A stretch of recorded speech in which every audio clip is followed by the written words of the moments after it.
வணக்கம். தமிழகத்தில் தற்போது மிகவும் வைரலாக பேசப்பட்டு வரும் செய்தி என்னன்னா, கலைஞர் மகளிர் உரிமைத் தொகை திட்டம் இனிமேல் மதிப்புமிகு மகளிர் திட்டம் என்று மாறப்போகிறதான்னு. அது மட்டுமல்ல, மாதம் 1000 கிடைக்கும் தொகை 1500 உயர வாய்ப்பிருப்பதாகவும் தகவல் வெளியாகியுள்ளது. ஆனால் அதே நேரத்தில் 60 வயது விதிமுறை காரணமாக சுமார் 19.5 லட்சம் பெண்களுக்கு தொகை நிறுத்தப்படலாம் என்றும் பேசப்படுகிறது. இது உண்மையா? அரசு என்ன திட்டமிடுகிறது? முழு தகவலை இந்த வீடியோவில் தெளிவாக பார்க்கலாம். தற்போது என்ன திட்டம்?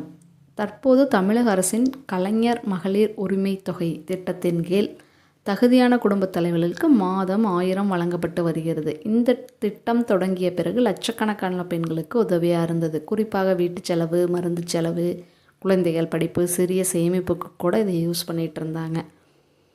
இதனால் இத்திட்டத்துக்கு நல்ல வரவேற்பு கிடைத்தது. பெயர் மாற்றம் மற்றும் 1500 தகவல். இப்போது தகவலின்படி இந்த திட்டத்தை மதிப்புமிகு மகளிர் திட்டம் என புதிய பெயரில் மாற்றலாம் என்று கருந்துரைக்கப்படுகிறது. அதே நேரத்தில் தற்போது வழங்கப்படும் 1000 தொகையை 1500 உயர்த்தவும் ஆலோசனை நடக்கிறது. ஏன் இந்த மாற்றம்? ஏனெனில் பணவீக்கம் அதிகரித்துள்ளது, குடும்ப செலவுகள் அதிகரித்துள்ளது, பெண்கள் கூடுதல் உதவி எதிர்பார்க்கிறார்கள். அதனால் அரசு இத்திட்டத்தை புதிய வடிவில் கொண்டு வரலாம் என்று தகவல் வெளியுள்ளது. ஆனால் முக்கியமான விஷயம் என்னென்னா, இதுவரைக்கும் அரசு ஆக்கப்பூர்வமான எந்த ஜியோக்களையும் வெளியிடலை. அதாவது 1500ன்னு உறுதி செய்யும் தகவல் எதுவும் இல்லை. தற்போது ஆலோசனை நிலையில் இருப்பதாக மட்டும் செய்திகள் கூறுகின்றன.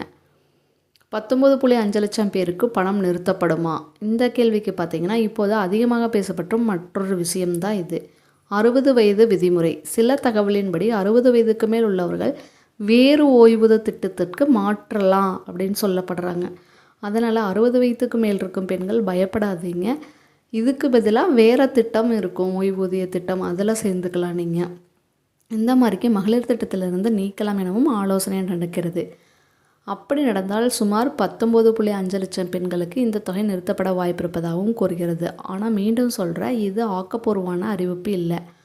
யாரோட தொகையும் தற்போது நிறுத்தப்படவும் இல்லை. சில செய்தித்தாள்களில் வந்த தகவலின்படி தான் இந்த நியூஸ் பரவிட்டுருக்கு. அதனால் பயப்பட வேண்டாம். நிதி நெருக்கடி காரணமா இதுக்கு அப்படின்னு பார்த்தீங்கன்னா, இந்த திட்ட மாற்றத்திற்கு முக்கிய காரணம் தமிழக அரசின் நிதிச்சுமை அதிகமாக இருப்பது தான். ஏற்கனவே இலவச திட்டங்கள், ஊழியர் சம்பளம், ஓய்வூதியம், மின்சார மானியம் போன்ற செலவுகள் அதிகமாக உள்ளன. இதனால் அரசு புதிய தகுதி விதிமுறைகளை கொண்டு வரலாம் என பொருளாதார நிபுணர்கள் கூறுகின்றனர். ஆனால் பெண்களுக்கு வழங்கப்படும் உதவி முழுமையாக நிறுத்தப்படாது என்றும் பலர் நம்புகிறார்கள். மக்கள் என்ன செய்ய வேண்டும்? இப்போது மக்கள் செய்ய வேண்டியது என்னன்னா, வதந்திகளை நம்பாதீங்க. ஆக்கப்பூர்வமான ஜியோ வந்த பிறகே உறுதி செய்ய முடியும். ரேஷன் கார்டு மற்றும் பேங்க் அக்கௌண்ட் டீட்டெயில்ஸ் அப்டேட்டாக வச்சுருங்க. அரசு அறிவிப்புகளை மட்டும் ஃபாலோ பண்ணவும்.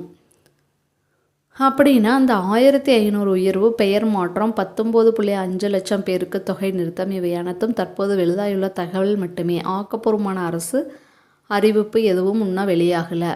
இந்த தகவல் பயனுள்ளதாக இருந்தால் வீடியோவை லைக் பண்ணிடுங்க, ஷேர் பண்ணுங்கள். மேலும் இது போன்ற திட்டங்களுக்கோ ஃபைனான்ஸ் டிப்ஸுக்கோ நம்ம சேனலை சப்ஸ்கிரைப் பண்ணிக்கங்க. நன்றி.